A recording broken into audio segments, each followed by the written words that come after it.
Hello everyone, this is the King Bear, your book granny here with another book review for you. Today I'm going to review Masters of Death by Olivie Blake. I gotta tell you something.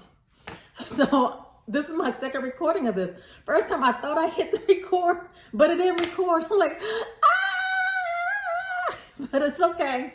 We got this. We just gonna do this again. So anyway, as I say, I'm reviewing Masters of Death by Olivie Blake. As you see, I have two copies. One is for Waterstones and the other's by Owl Crate. These special editions, I'll tell you about those at the end of the video. For right now, let's get back to our review. And as always, this is a no spoiler zone. We don't do that here. If you do comment in the battle, which I hope you do, make some comments. If there's going to be a spoiler included, please put the word spoiler first and then the rest of your comments so we don't mess it up for other people, because we don't want to do that. No, we're not going to do that. Okay, so let's get on back to this here book. This is a paranormal set in contemporary times for the most part, because there are some flashbacks, but it is set in contemporary time. In it, we have this real estate agent who happens to be a vampire. We're just gonna put it out there. She happens to be a vampire, and she's trying to sell this house, but the house is haunted by this ghost that he still has unfinished business. He doesn't know who killed him. He wants to know who killed him. He's gonna continue haunting this house. He's gonna stay here until you figure out who killed him. At least that's what the back of the blurb says. Well, that is not the main story. When I went into this, that's what I expected, because I wanted a murder mystery. And I like this book. I'm going to tell you, I did actually like this book. But because that was not the main story, the murder mystery is not the main story of this book, I had issues for a long time. Like, when my murder mystery going to start? I was getting mad. So, it took me a little bit longer to get into this book because I was angry because the blurb didn't match what the book was, what the book is actually about. And by the way, like I said, I don't actually read full blurbs. I thought, well, maybe it was me, right? Because I like read the first paragraph or so. Not first paragraph, first sentence or two. But I read it after I read the book. And no, I'm right. The blurb does not match the book. The main story in it is, okay, we have death. Okay, in this book, you have angels, vampires, ghosts, demons, all kind of otherworldly type things. And in this book, death is actually kidnapped. Okay, so now we got to go save death. That's what it's actually about, finding death and saving him. He's disappeared. And, it's amazing. Think about it. You need death.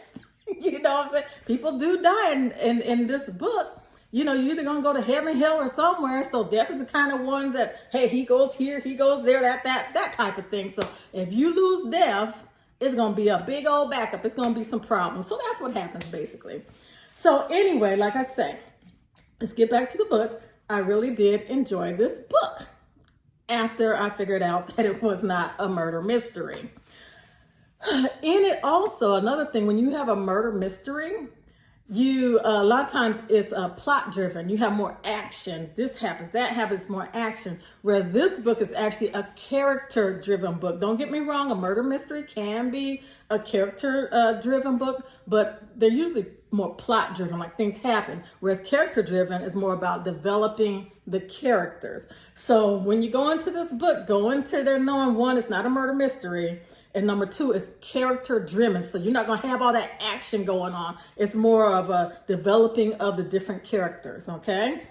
Again, I like the book, but I just want to make sure that when people pick it up, they're in the right frame of mind. Because when I started reading it, I was not in that frame of mind. And it's, for me anyway, that's a totally different thing of how I'm going to receive the book. So those are important things.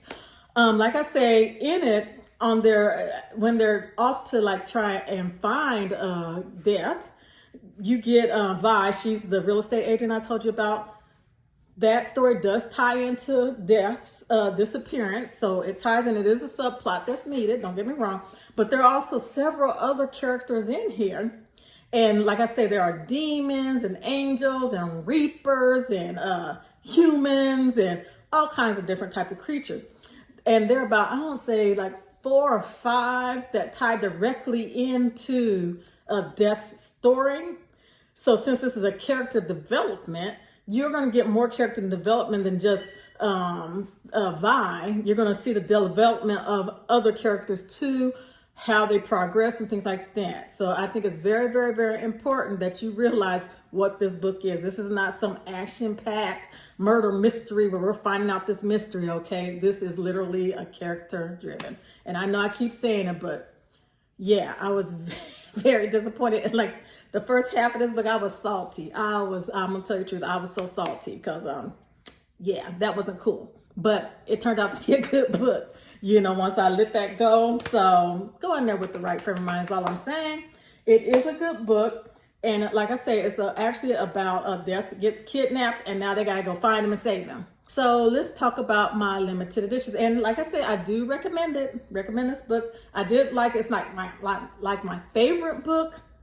If I had been in the right frame of mind, I probably would have liked it even more, but who knows? So, but it is a good book. I do recommend it. So let's talk about my special editions now. So as I said, I got one from Owl Crate. Let me give you a good close look at it.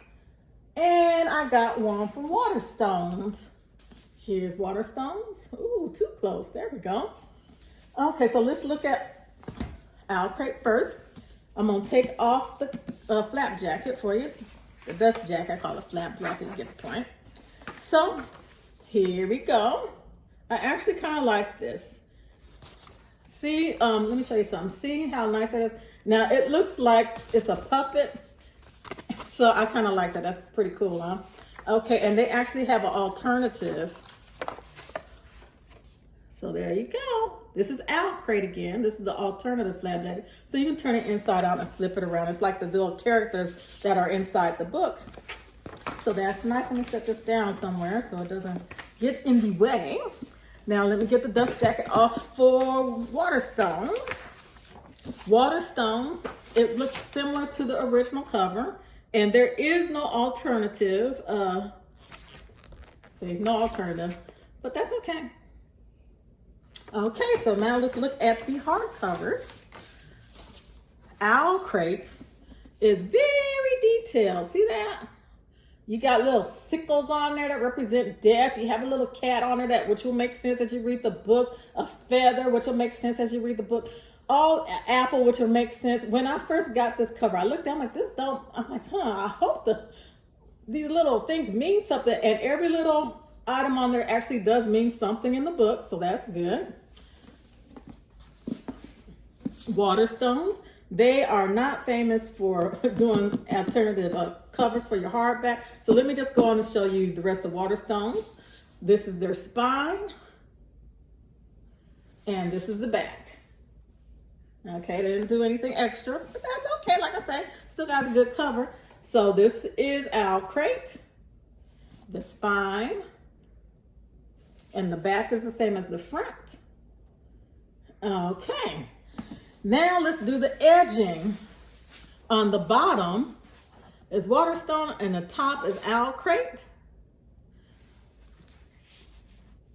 Waterstones, Owl Crate, and the bottom.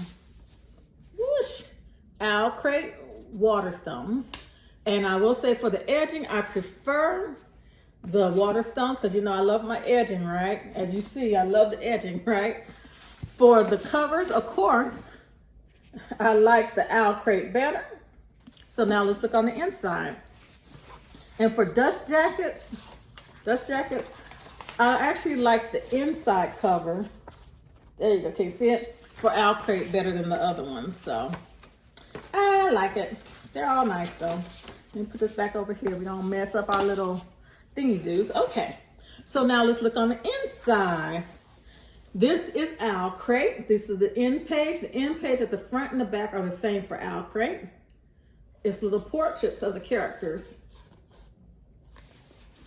And like I said, it's the same on the front and the back. So let's open up Waterstones. Here goes Waterstones. I actually like Waterstones end pages better because I like, see, death right here. That just cracks me up. Then we have our little angel wings right there. So I just like the Waterstones better. And they actually have a different one, I believe, in the back. Yes, they do. The back end pages This is the guy who was killed. Can you see his little right there? He got stabbed. So that's our little goal. So yeah, there you go. This one again is Waterstones. Okay, so let's go back. Got to switch books again to Owl Crate. Owl Crate, we have, oh, I can't open it up. Owl Crate is actually signed, author signature. Oops, I got too high. I don't think, let me see, the author letter, I believe I have that. They have that on a little card. And I don't have the card in the book, so I really do need to put the card in the book. But my copy of Waterstones does not have a signature, I don't believe. Let me see. Let me check it out. No, I do not have the signed copy of Waterstones. So there you go. I will say, and this is cool, in both of these books, in both the books, there's actually illustrations in the book. Let me pull up one of them. Oh, I will say also, while I'm looking for one of the illustrations, that the paper for the Waterstone is a better quality. It's a thicker quality. Okay, so look at this little Act 1. Now you're like, oh, that's not a big deal, right? Okay, so let me get you another one of the pictures that they have in here. Because that one's not very big. Ooh, flipping through these. Otherwise, I just would have popped on that so quick. Oops, I just passed one. There we go. Yeah, I know. As an adult, we don't usually get to have art inside of our books very often. So it's nice. And they have a few, it's like maybe 4 or 5 different pictures inside the book. And it's in both options. This is Waterstones and this one's Owl Crate. So that's that. Overall, I will say that the for me anyway, the Waterstone version wins because of the edging, and also because I like the end covers better. Yeah.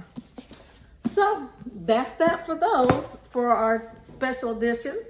Why I like which one better? They're both nice books though, so don't get me wrong. They're both really nice books, so I don't think you can go wrong on either one. I actually liked the book to read. It was a good read. I just had to go in there with the right mind, and I did not, so that was on me. So that's that for the review. Let's talk about what I'm reading now. I actually am in between books because I just finished this one yesterday, and I'm still wanting my murder mystery, y'all. So I'm hoping that A Death in the Parish, see it's in the name, Death in the Parish, and since it says a Canon Clement mystery, we have a murder mystery this time. That's what I'm hoping for. So y'all pray for me on that one. I'm hoping this is actually a murder mystery. I haven't read anything by him. This is actually the second book in the series. So, oh, I didn't start with number 1, but it had these little cute puppies on the side. So I had to get, I'm like, oh my goodness, it's got puppies and it's a murder mystery. So that's why I got this book. Anyway, this was also a Waterstone. So I'll let you know how that goes for me. That's it for today. Go pick up a book, go read it, have a good time, throw some comments down there, and you all have a great day. Bye.